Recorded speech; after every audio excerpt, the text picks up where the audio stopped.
not venture off of the tarmac. If we were to travel even, a few hundred yards off of here, you could hit a landmine and pretty much kill yourself. So we're sticking to the tarmac and the well-trodden trail. So weird out here. No country owns this. It's completely no man's land. Yep, that's me. You're probably wondering how I ended up in this situation.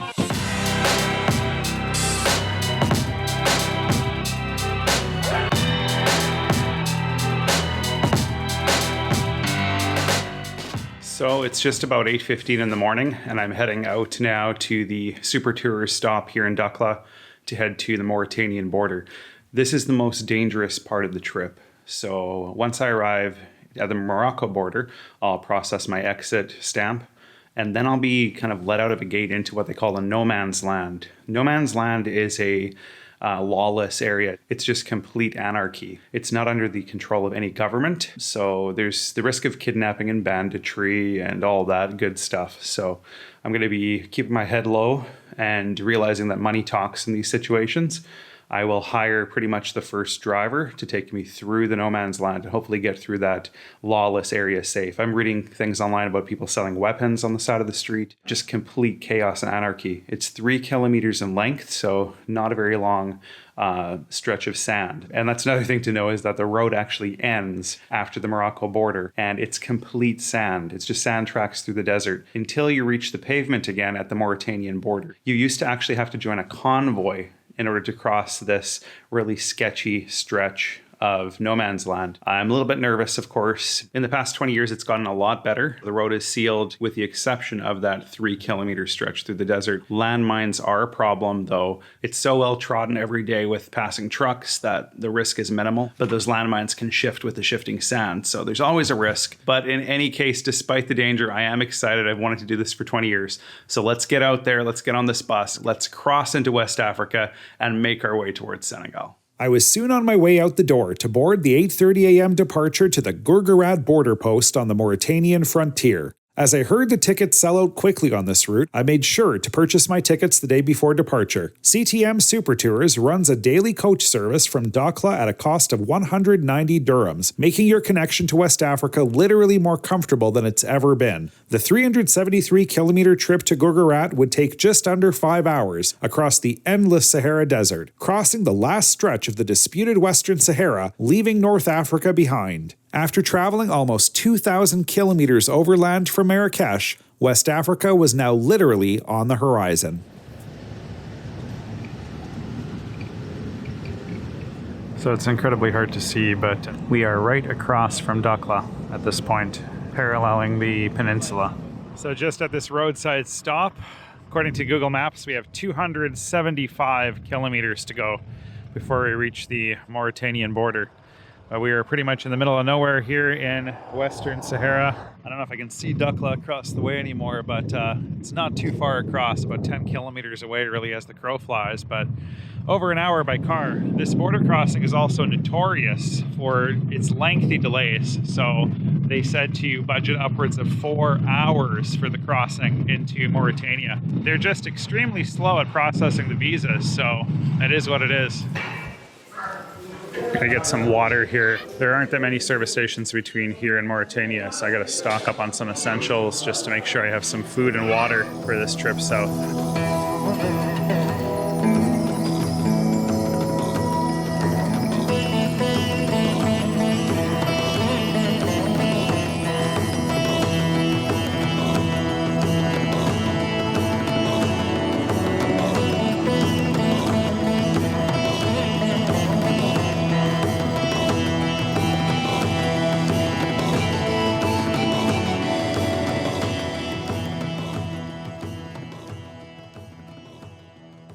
All right, we have reached the final town in Morocco, Western Sahara. They do have a hotel here, so if I get turned around for whatever reason, at least this is here if I need it. Looks like most people got off here in this Guerguerat city, last town in Morocco, so it won't be these passengers at least, but I've heard it's just painfully slow. We'll see if things have got better. One of the reports said it was an hour and a half just last month, so you never know.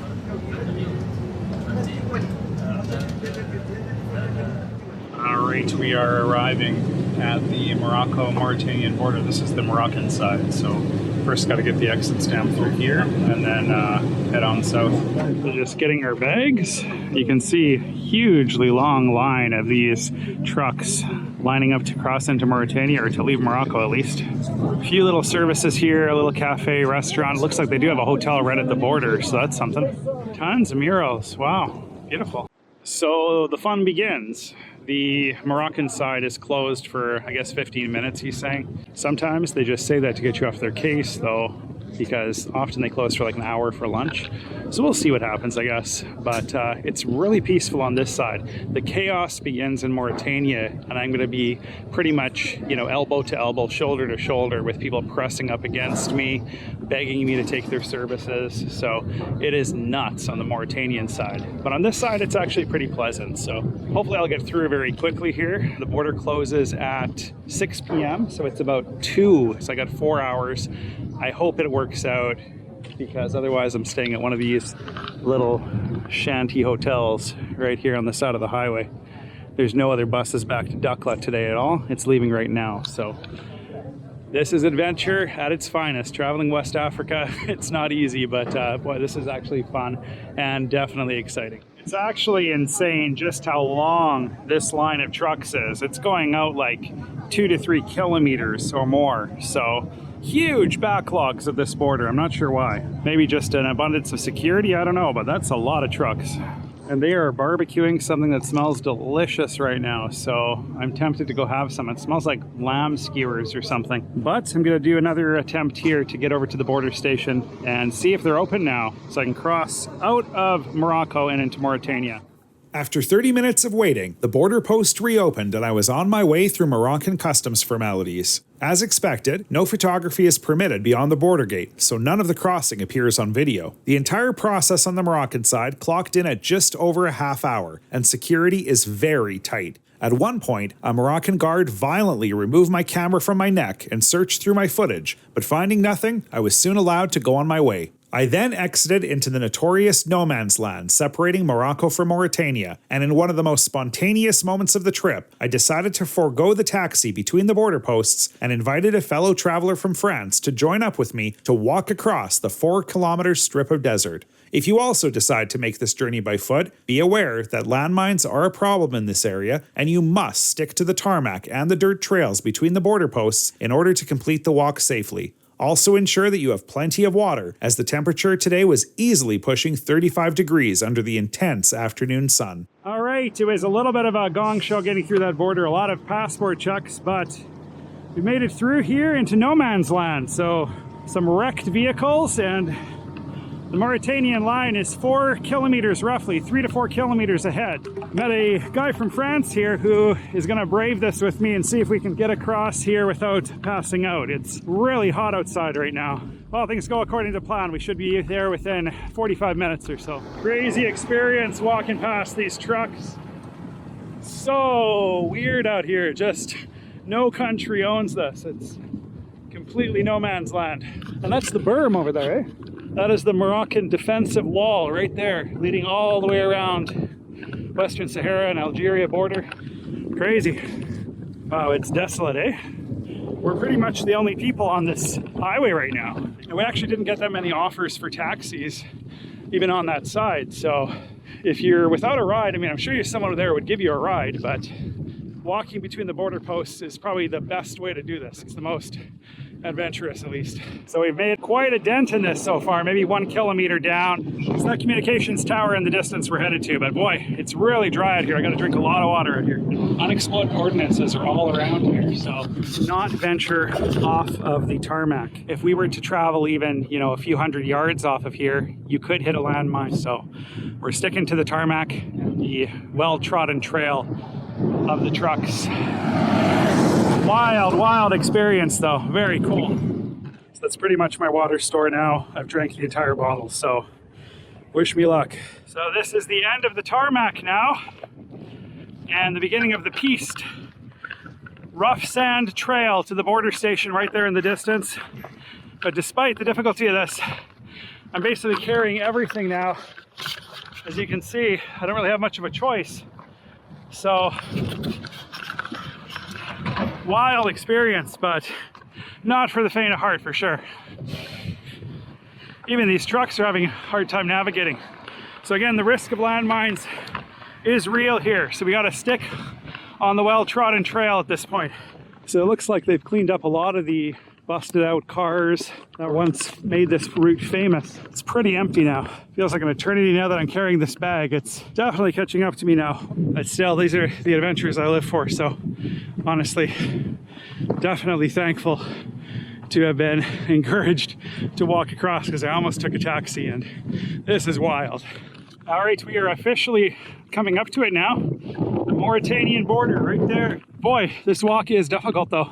It's not quite as Mad Max as they say though. There's hardly any burnt out cars next to you. But what an adventure. So cool to walk across no man's land. Very, very wild travel experience. Understandably, I wasn't able to film our border crossing into Mauritania, but the process is simple. To enter, you'll first line up to pay for a visa on arrival, during which time you'll be photographed and fingerprinted. Though the wait time can be substantial, we were lucky that the process took us just under 1 hour to complete. We were then stamped into the country and caught a shared taxi to the country's second largest city of Nouadhibou, located 64 kilometers south of the no man's land. And with that, the journey that I had been planning for the past 20 years came to fruition, and I officially entered West Africa. So we just crossed over into Mauritania. Crossing was actually really straightforward today. We picked the best day to go, evidently. Go on a Sunday if you're going to make this trip, because you will save time. The total time it took to cross the border from Morocco to here in the taxi now, getting into the taxi to go to Nouadhibou, was 2 hours and 13 minutes. Very efficient today, and I'm shocked. The visa costs the same amount regardless of your nationality, and anybody in the world can come here. And it is 55 euros or 650 Moroccan dirhams. Definitely excited to be here in Mauritania, country 115 for me. And my first views of Mauritania. And for those who are wondering, this taxi ride is roughly 100 dirhams. So about, give or take, 10 US dollars or 10 euros. Pretty inexpensive to get you right from the border station to Nouadhibou. Beautiful landscapes of the Sahara Desert right here. And there is the famous iron ore train passing right by as we speak. There's so many YouTubers that do this. I'm not going to be doing it because I'm not a trend follower and I don't like getting dirty. So there you go. But this is one of Africa's great train journeys, sitting in the back of the iron ore car. Very cool to see it come right in. So it is unbelievably dusty out, and you do got to protect yourself from it. So in just a few kilometers, I should be out of the travel advisory zone. The government of Canada, of course, advises against all travel to this region. So I am not breaking the rules, but going against their advice at least. I don't feel unsafe whatsoever, so it's part of the game, traveling in Africa. I was definitely up for the challenge for this one. Not easy, I wouldn't say, but definitely worthwhile.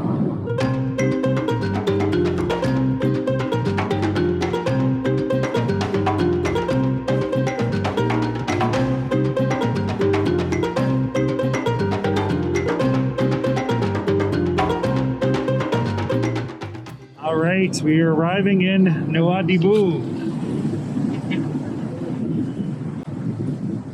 So right out of the gate, you can tell that it is very, very underdeveloped compared to Morocco. There's donkeys. It's definitely a different place so far. The creature comforts of Morocco are now out the window. So I won't experience that level of comfort until I get to Dakar, Senegal. That's probably the most comfortable city on my route that's to come. So until then. So this here is my hotel, the Hotel El Medina. It's pretty decent. It's probably as comfortable as things get here in Mauritania. I mean, the walls probably could use a fresh coat of paint, but no big deal. It's got a tile floor. Yeah, this is what $85 Canadian or about 60 US can buy you in Nouadhibou. And the view is not actually that bad at all. Wow. So looking out towards the mosque over there.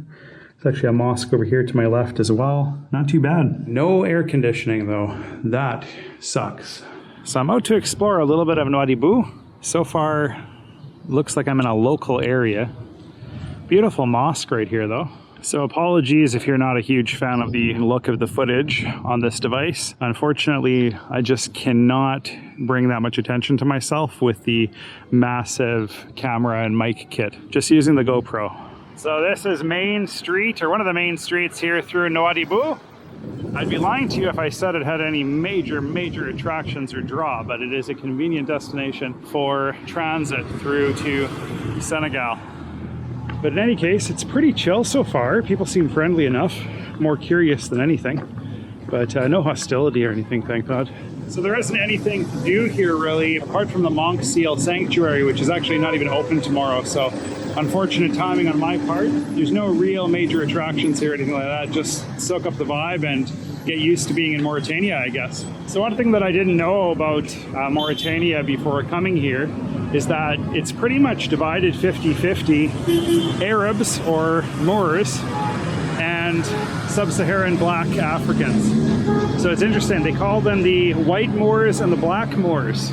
It's much more culturally diverse than Morocco for sure. Lots of unique dresses here, a lot of like royal outfits almost. It's really cool. So the ATM was out of service, so I gotta track down another before dark here.